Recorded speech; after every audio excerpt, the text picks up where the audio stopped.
everyone, welcome back. 1 tip per day, 3 tips per week. This week, pronunciation.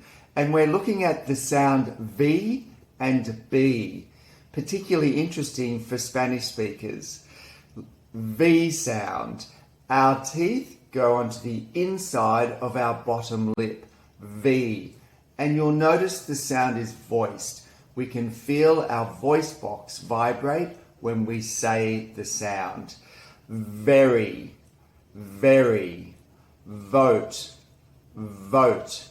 Let's look at the B sound. It's unvoiced. There's no vibration and our lips are together, no teeth involved. And it's a short, sharp sound.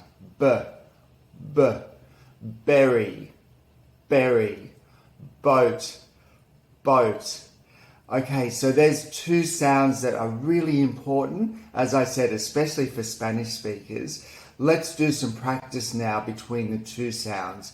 Very, vote, berry, boat.